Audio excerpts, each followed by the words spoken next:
How about the 5 elements of body paragraphs? You guys have that out? Let me clarify here too, just in case. It says 5 elements of body paragraphs. That does not mean 5-paragraph essay. This means in each body paragraph, you need all of these elements. A paragraph is not just for you to say one sentence and then re-say that same sentence over and over again. So I normally give you guys a quiz on this, where you pretty much have to memorize each of these points. This is how important I think they are. Unity, topic sentence, development, coherence, closure. What do you think unity is referring to? Bringing stuff together as one. Yeah, a bit. In particular, only one main idea per paragraph. Now you may have multiple examples or multiple supporting quotes or something like that, but the idea, one idea. And that idea is presented to us where? Where is it presented? In the first sentence, the topic sentence.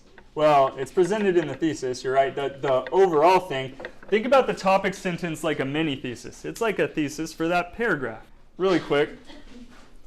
So when you write your essays, there's like a spectrum of higher order concerns. You could write this in your notes. Or lower order concerns. What do you think? Where do you think grammar is on this? Huh? You think it's up here? Where? Yeah, grammar's down here. Not only in what's important, like it is important, but in comparison to the other things, it is the least important thing. You need the content first. Plus, think about it like this too. Like even, yes, in the order of the way that you write it, it should come last. I mean, you write it in words, but you don't want to get caught up perfecting a paragraph. Let's say you really struggle with grammar, and so you spend like an hour making this paragraph perfectly, like grammar, structure, everything is just like awesome. And then you bring it in for peer review, or you take it to the tutor, or you bring it to me, and we all say, okay, so this one's good. This paragraph is garbage. It shouldn't even be here because it has nothing to do with what you're writing about. So because you spent all this time on this one paragraph, you end up having to throw it away because it didn't have all the higher order concerns. So what do you think is the most important thing? Content, yes. How do I know what your content's going to be? Yeah, where do you think that goes? Yeah. Well, they're one and the same. I know it doesn't seem like this isn't the content quite yet, but this is your roadmap for building your content.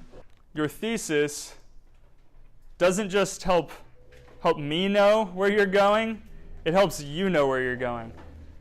Sometimes you'll write a paragraph and you'll just be like in the zone and you'll just totally like immerse yourself in it, and then you'll be like, after the paragraph's done, then you're like, wait, what was I going to do next? What's the next paragraph about? You can look back at your own thesis statement and then know where you need to go next.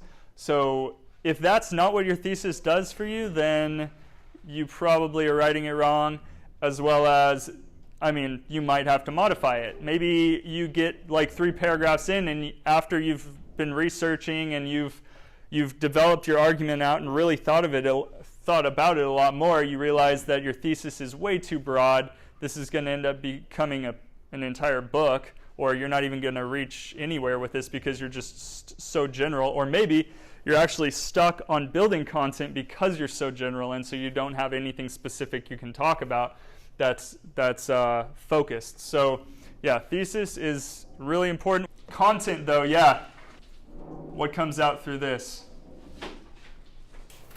Is immunity of what you're going to talk about part of content, or is that something else? So what you're going to talk about, right? You've got these many topic sentences. So it really comes down to like content, or organization and delivery and stuff like that.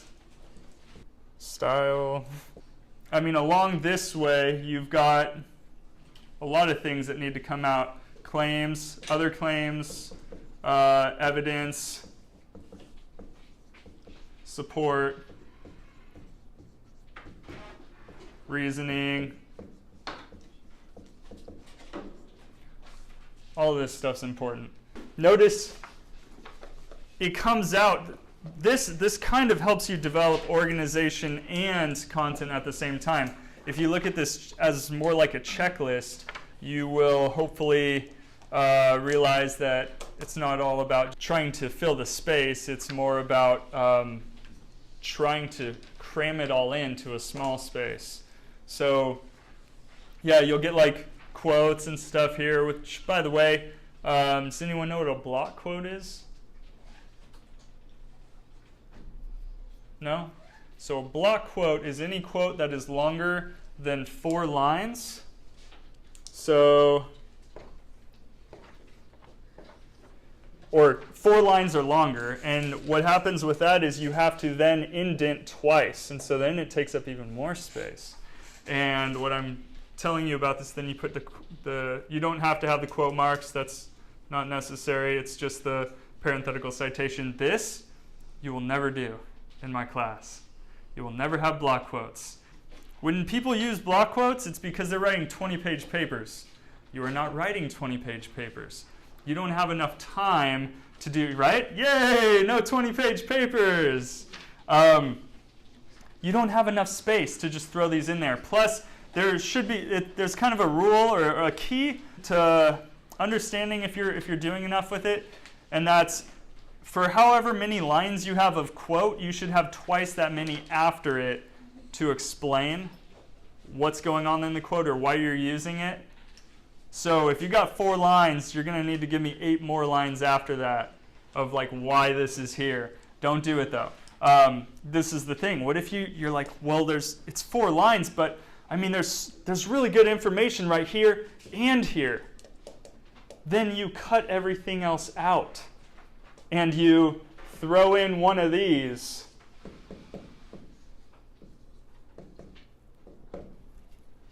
Just make sure it's grammatically correct. So that's super important. That way you have enough room for your reasoning and other support and evidence and examples and things like that. Yeah? What does HOC stand for again? The what? HOC. What does it Oh, stand for? high order concerns and then lower order concerns. Yeah. This is always the case. So yeah, I'm going to grade you way more heavily on this than I am on this, although I need to understand what you're saying, right? So if your grammar is bad and I can't even understand it, then yes, that's something that needs to be fixed. And so if you struggle with that, spend a little bit more time on your essays, but understand that if you didn't do this part first, you might end up wasting time on this. So do it in this order, right? It's always should go in this direction. So every body paragraph should have 1 point. 1 point might have multiple things that it's using to make that point, but only 1 point. What you're going to go over in that paragraph should be in the topic sentence. It should be very clearly put there. That way, if someone's not telling you where they're going with it, like at what point are they going to grasp onto what you're saying, and then what happened to all the other words you said before that, right? They weren't able to follow you. You have to lead someone in your writing. Development, which is explaining and supporting, or supporting and explaining. If you're going to make a claim, which you're always going to make claims, if you're not making a claim of any kind, then I don't know what you're writing. You're not writing the kind of essays I'm asking you to write. There's always going to be a claim, and that means you have to back it up. You have to back up why you're claiming this. You have to prove it.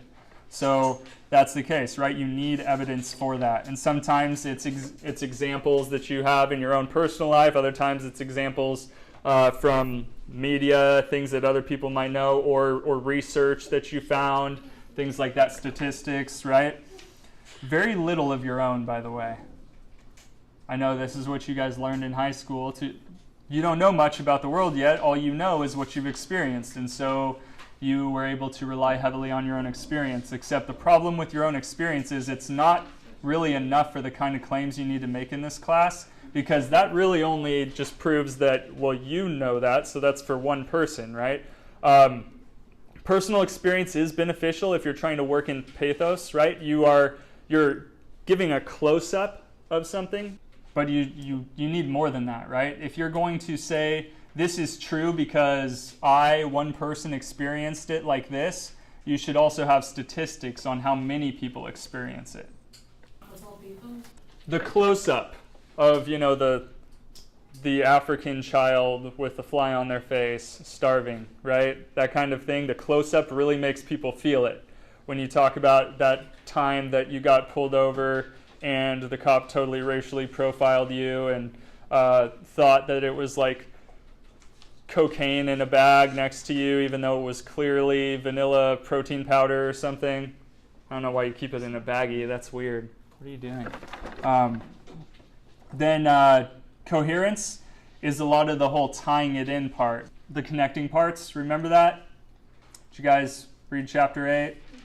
And then the last part is closure, which is, it doesn't just drop off, right? Your paragraph ends.